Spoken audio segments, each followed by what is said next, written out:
Hello students, good morning. Last video में हमने Galilean रूपांतरण की फर्स्ट एक केस स्थिति में जिसमें दोनों निर्देश तंत्र जो है इनिशियली समांतर था और फिर वो प्लस एक्स डायरेक्शन के अंदर मूव कर रहा था, तब हमने गैलीलियन रूपांतरण को जो है एक निर्देश तंत्र से दूसरे निर्देश तंत्र में किसी पॉइंट के निर्देशांकों में परिवर्तन या रूपांतरण जो है गैलीलियन रूपांतरण को फाइंड आउट किया। आज हम दूसरी स्थिति लेके चल रहे हैं कि जब दो निर्देश तंत्रों के अक्ष समांतर है पर द्वितीय तंत्र प्रथम तंत्र के सापेक्ष किसी भी दिशा में नियत वेग से गतिशील है, अर्थात वो 3 डायमेंशनल किधर भी मूव कर सकता है। देन सपोज माना हमने एस व एस डैश दो निर्देश तंत्र है जिनकी अक्ष समांतर है तथा t इजिकल टू 0 पर दोनों मूल बिंदु जो है संपातित है। यदि एस डैश एस के सापेक्ष किसी भी दिशा में समान वेग v0 से गति कर रहा है तो v0 के घटक v0 x i cap, v0 y j cap, v0 z k cap तथा किसी क्षण t पर o के सापेक्ष o डैश का विस्थापन o dash is equal to v0 t जो हमने चित्र है इसमें शो कर रखा है। जो इस निर्देश तंत्र एस है वो जिसके निर्देशांक एक्स वाई जेड है, मूल बिंदु ओ, और निर्देश तंत्र एस डैश है जिसकी अक्षिश है वो एक्स डैश वाई डैश और जेड डैश है तथा इसका टी टाइम बाद जो है निर्देश तंत्र एस डैश का मूल बिंदु जो है वो ओ डैश की पोजीशन पर है तथा ओ डैश के सापेक्ष पॉइंट पी का स्थिति सदिश आर डैश है व ओ के सापेक्ष बिंदु पी का जो स्थिति सदिश है वो आर है। देन त्रिभुज के सदिश नियम से R equal to R dash plus O dash या R dash plus v0 t या R dash is equal to R minus v0 t। अगर इस समीकरण को हम घटकों के रूप में लिखें तो उपरोक्त समीकरण क्या प्राप्त होगी हमें x dash is equal to x minus v0 xt, y dash is equal to y minus v0 yt and z dash is equal to z minus v0 zt। यह जो तीनों समीकरण है x डैश y डैश और z डैश 3 डायमेंशनल में अगर कोई निर्देश तंत्र एक स्थिर निर्देश तंत्र के सापेक्ष फ्री स्पेस में गति कर रहा है तो उस निर्देश तंत्र के निर्देशांकों में रूपांतरण जो कहलाता है वो क्या है x dash is equal to x minus v0 xt, y dash is equal to y minus v0 yt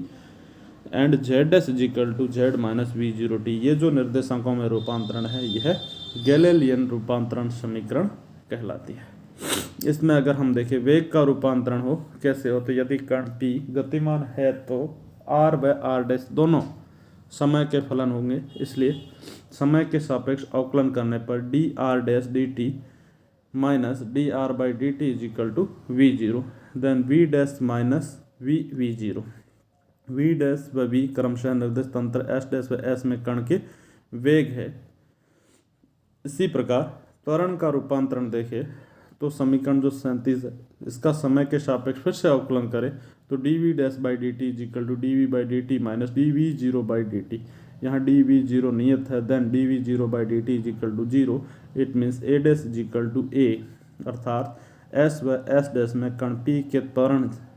यह प्रकट करता है कि दोनों जड़त्वीय तंत्रों में कण का त्वरण जो है वो समान रहता है, अर्थात गैलीलियन रूपांतरण में त्वरण जो है वो निश्चित रहता है, कांस्टेंट रहता है, अपरिवर्तित रहता है।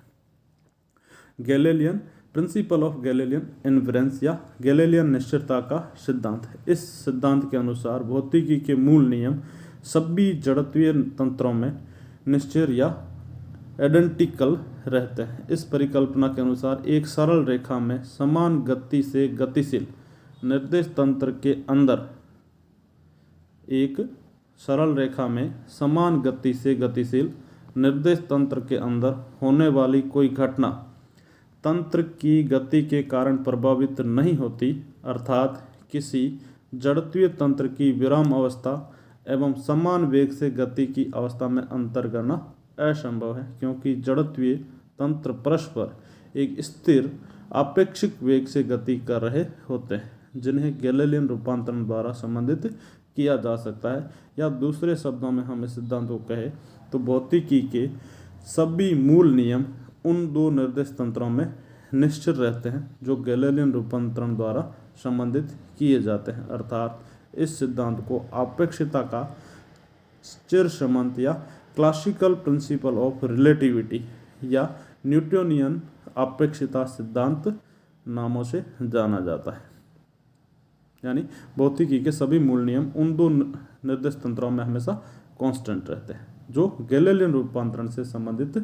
किए जाते हैं। तो यह क्लासिकल प्रिंसिपल ऑफ रिलेटिविटी या न्यूटोनियन प्रिंसिपल ऑफ रिलेटिविटी है। इस कथन के आधार पर आकाश व समय परस्पर अनाश्रित है। अर्थात अपेक्षिता के विशिष्ट सिद्धांत के अध्ययन में हम पाएंगे कि जब वस्तु का वेग प्रकाश के वेग की कोटि का हो जाता है तब स्थिति निर्देशांक व समय परस्पर आश्रित हो जाते हैं तथा गैलीलियन रूपांतरण इस सीमा में वैध नहीं रहता। तब नवीन रूपांतरण, जिन्हें हम लोरेंज रूपांतरण कहते हैं, जिसका हम नेक्स्ट आगे इसकी चर्चा करेंगे, या यांत्रिकी की उन समस्याओं में जहां कण या वस्तु का वेग प्रकाश के वेग की तुलना में कम होता है, गैलीलियन की रूपांतरण की सहायता से यांत्रिक के नियमों की निश्चितता को सिद्ध किया जाता है। तो यहाँ अनिश्चितता से या निश्चितता से मतलब ये हुआ कि भौतिकी के जो मूल नियम है वो है जो गैलीलियन रूपांतरण से हमें जो समीकरण या फिर जो हम कोऑर्डिनेट या उस पार्टिकल की स्थिति को या उसको प्रेक्षित करते हैं, तब उसमें जो भौतिकी के मूल नियम के उन निर्देश तंत्रों में निश्चित रहते हैं, निश्चल रहते हैं, कांस्टेंट रहते हैं, अपरिवर्तित रहते हैं, जिनको हम गैलीलियन रूपांतरण से संबंधित करते हैं। तो यह गैलीलियन का निश्चलता सिद्धांत कहलाता है, या इस सिद्धांत को दूसरे शब्दों में कहे तो अपेक्षिकता का चिरसम्मत सिद्धांत या न्यूटोनियन अपेक्षिता सिद्धांत भी कहलाता है। Thank you. नेक्स्ट हम अगले वीडियो के अंदर डिस्कस करेंगे।